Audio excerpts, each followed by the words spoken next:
Tonight on the docket, the campaign to audit the Federal Reserve. Texas Republican Congressman Ron Paul has been speaking out on the abuses of the Federal Reserve for years. It has printed money with no value. It has bailed out foreign countries and domestic companies. It tells banks what interest rates to charge, and it has devalued the dollar by 92% since its creation in 1913. But the voters have had enough with the Fed and its war on your money.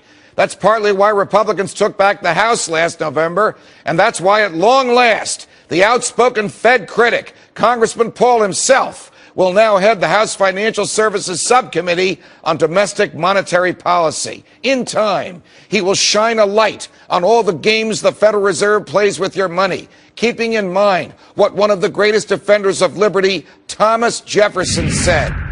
And I sincerely believe with you that banking establishments are more dangerous than standing armies, and that the principle of spending money to be paid by posterity under the name of funding is but swindling futurity, the future, on a large scale. I don't think President Jefferson could have been more correct if he tried. Here now, the new night watchman of the Fed, a true champion of the Constitution, Congressman Ron Paul. Congressman, it's a pleasure. Welcome back to Freedom Watch. Thank you. Good to be with you. You had a very lively day on Capitol Hill because Chairman Ben Bernanke was testifying before the House Budget Committee, while some economists were testifying before your subcommittee on monetary policy. Question, is it a pipe dream that we can rein in the Fed, or might we really do it this time around?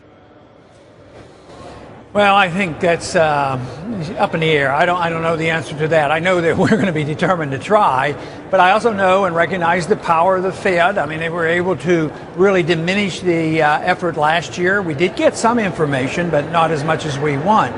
So, yes, we will be determined to do it. But the big thing is the real evidence is going to come under very painful conditions, because I don't think we can rescue the system and get it out of the hands of the Fed in time to save the calamity. I think their policies have been so damaging over these many, many decades that regardless, we are going to suffer from it. But that doesn't mean that we shouldn't try. And if we don't get exactly what we want, I think we ought to really work hard on allowing a little bit of competition with this cartel who runs the show, and they're the official counterfeiters. So that will be my attack. Chairman Bernanke actually told the House Budget Committee that he thinks that budget deficits are too big and budget deficits can cause problems. He is the cause. He personally is the cause, the root, the reason for that some of those budget deficits are so high, because he can give the federal government all the cash they want whenever they want it.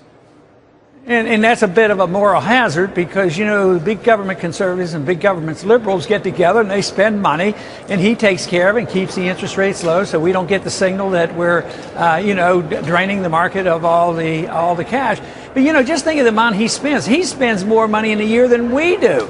He's put in $4 trillion here in this last couple years. And it's off the books. It's not even on the budget. So where does he get the credibility to criticize the Congress, as bad as they are? I have the credibility to criticize the Congress because I don't vote for him. But here he is. He spends more money than the Congress, and he bails out foreign banks and bails out everybody else. And then he said, oh, now if Congress would have a balanced budget, we wouldn't have any problems. I mean, it's pure hypocrisy, because he monetizes the debt and he encourages big spending. You have spent the greater part of your career educating the public about the dangers of the Fed, and you almost single-handedly have persuaded the nation that we need to know a great deal more about the Fed and need to be wary about letting it do whatever it wants to do.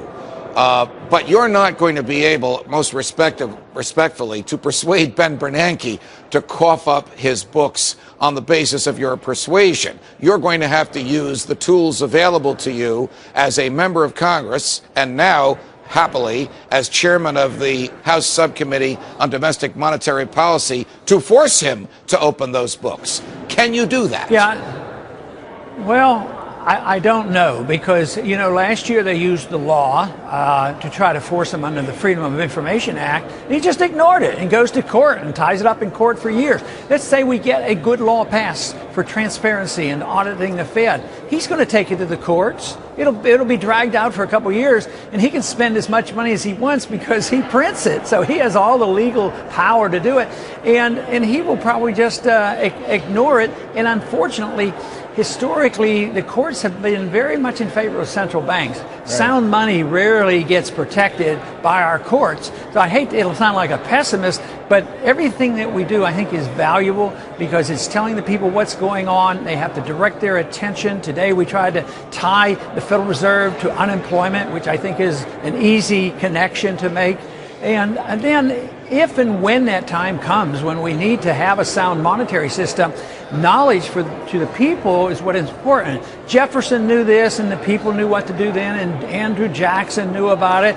And periodically, times come in our history where the people say, you know, we have to have sound money. So there's two things going on. One is to get more information and propose changes and competition. The other is to prepare for that day that unfortunately is going to come when, you know, the Federal Reserve is going to do themselves in. I mean, they're going to destroy the money. And, of course, that's a very dangerous situation. I don't think Jefferson exaggerated at all when he said central bankers can be more dangerous or more powerful than standing armies. Central bankers, this one in particular, could be more powerful than the president because he doesn't have to answer to anybody, because he can just add zeros to whatever bank account he wants to add zeros to.